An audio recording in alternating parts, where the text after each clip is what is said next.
Hey guys, Zoar here, back again with another review, and today I'll be taking a look at the Motel Masters of the Universe Origins fan channel exclusive Teela and Zoar 2-pack. Now before we get into the meat and taters of this review, since I no longer have the packaging for these figures, I actually did have it as recent as a couple of weeks ago, but I gave that to the local friend who shall not be named for privacy reasons, just because I had some really cool artwork on the back, which I kept it to show that. Feel kind of stupid for doing that now, but hey, it is what it is. Either way, why don't we take a look-see at their accessories before we get too far ahead of ourselves, starting off with Teela.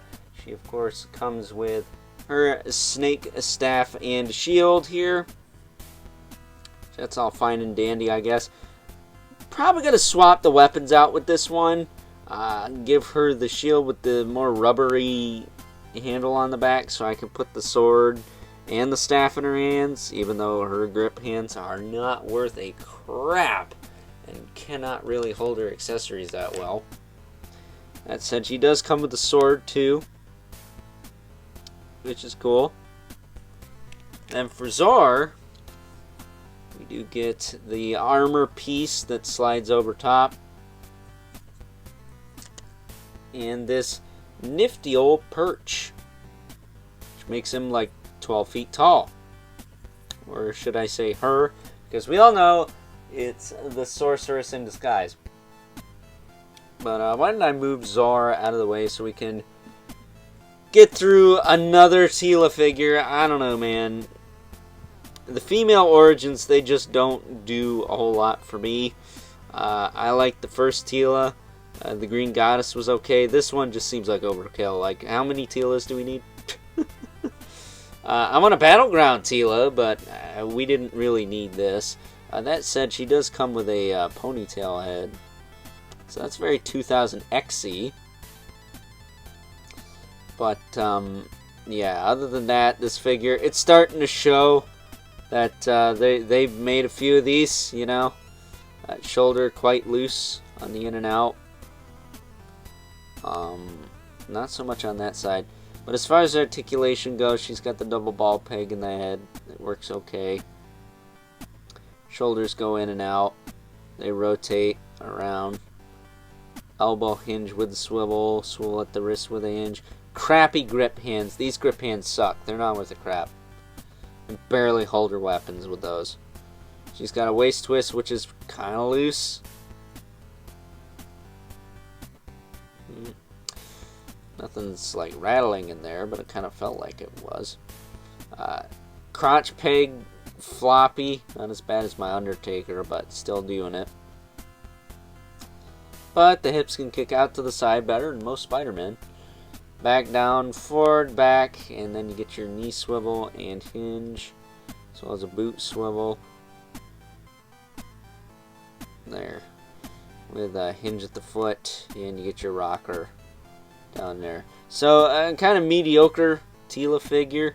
Coloring's nice. I like the head sculpt, but we did not need another Teela. Needed another Teela like I needed another, I don't know, subpar Marvel Legends figure on a buck from 5 years ago. For flipping $25. That's highway robbery.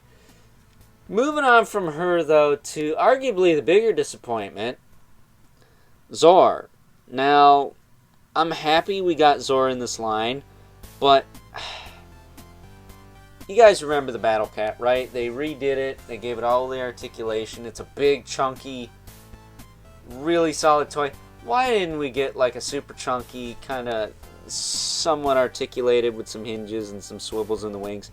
Zoar, we got the rubbery wings that look like crap. That's not how an eagle sits.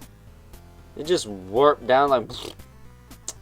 I think my vintage one's wings sit better than that, and they're a lot heavier and older. But these are Flopodopolis wings. You can press the button on the leg and the wings will flap, but this thing doesn't even have like a swivel in the head or nothing. I wanted an articulated Zoar, and that's not what we got at all. We got a little cheap rubbery eagle toy, and I don't know, man. This set costs like 30, 35 bucks. I ain't seeing it. I ain't seeing it at all. And friggin' Too Bad costs the same. There's a lot more plastic in that one figure than there is in both of these. So if you didn't buy this, I can't really blame you, man. It's not that great of a release. It's okay, but definitely not that great. It is pretty... You guys know me. I love the Origins line, and typically I give these things good reviews, but this, I can't say that this is worth the money at all. I think this is overpriced. I don't even care that Zoar is more like the vintage one. It's just, it's so frickin' small. The vintage one is like huge because it's recycled from a big gym toy, but yeah, this is not a great set. I was hoping for something a little bit better. I guess while we're at it, we'll slide the armor onto the Zoar here, but yeah, just not that great. Not that great at all. I expect a lot better from the Origins line at this point, because we're getting some really solid like variants and you know, easy enough to get exclusives from Mattel Creations and other stores. But this set, I'd say if you didn't get it, you're not missing out on much. It's not that great. If you're a completionist with the characters like me, you need Zoar. I'm hoping the Screech set's a little better. Mostly because I like the villains more. And that one actually is, I guess, going to come with Skeletor.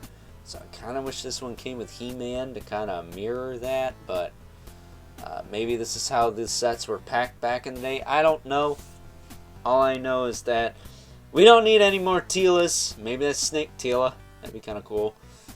But we don't need any more Teelas, and the Zoar is very lackluster, in my opinion. I wanted an articulated Zoar, and we got this crap. So, with that being said, before this review drags out any longer than it already has and gets any worse than it probably already has. Oh boy. Let's now move on and take a look at some size comparisons. First up, here is the new Teela alongside her Wave 1 counterpart with those god-awful knees, and if they ever decide to put that frickin' sorceress figure on clearance, I might actually be able to remedy that. However, we also have the green goddess off to the side there because, well, if you look at all three of these, they all pretty much look the same. So I think I'm going to have to break down and take the snake armor off at least the first wave Teela and this new Teela. Leave it on the green goddess because I think she always has that going on, right?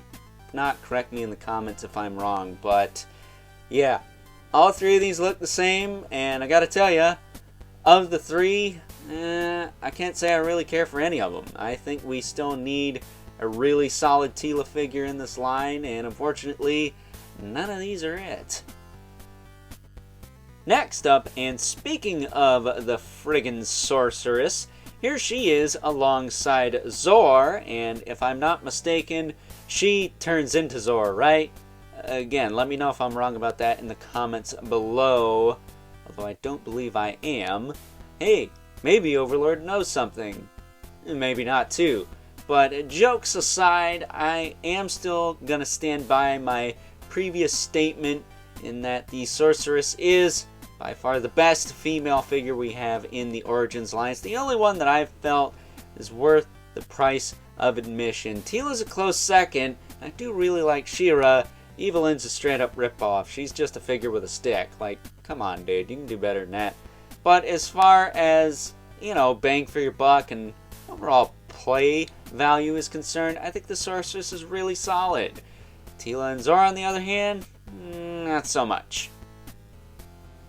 And last, but certainly not least, we have our two regulars, the Mythic Legion's Brother Mandibulus, I love its spawn, who as usual, towers over everyone. If you're wondering why Zoar isn't here, it's a friggin' bird, dude.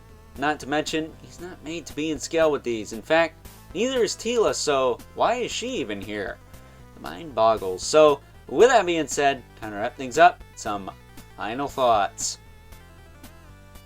Overall, and I'm not even going to beat around the bush with this one, this set friggin' sucks. It is definitely not worth the price of admission, and I don't know about you guys, but I'm sick of having a bunch of Teelas. Like, one is enough for me, and the fact that Zoar is not like the Battle Cat or the Stridor and is a really good update of the original 80s sculpt with really nice and not over articulation, but enough articulation to have fun with, is very disappointing, and is kind of why it isn't worth the price. I think Teela is fine, I just don't need any more, but the Zoar, for the price point, I was expecting a lot more out of that. The fact that it is literally just the vintage figure, but smaller, with the same crap wing flap gimmick. I don't even mind that it has the gimmick, but the fact that it's just like rubber is really kind of lame in my opinion. So if you missed out on this set, I wouldn't worry about it. You're not missing out on much. So with that being said, I hope you guys enjoyed this review, for better or for worse. If you're so inclined, please feel free to do all the YouTube rigmarole, as well as hit me up over on Instagram at Overlord Productions. If you ever want to talk toys or anything in particular, is the #1 best way to get a hold of yours truly. But as always, keep the comments civil, because the world sucks enough as it is, especially when we gotta get some better female characters in this Origins line, man. They are struggling, if I do say so myself. The Sorceress can't be the only good one we get. I mean, Cheer is a close second, but man, are they having issues with the female figures in this line. Same thing goes for the Masterverse, although those are slowly getting better, I suppose. But with that being said, until next time, I'll catch you guys later.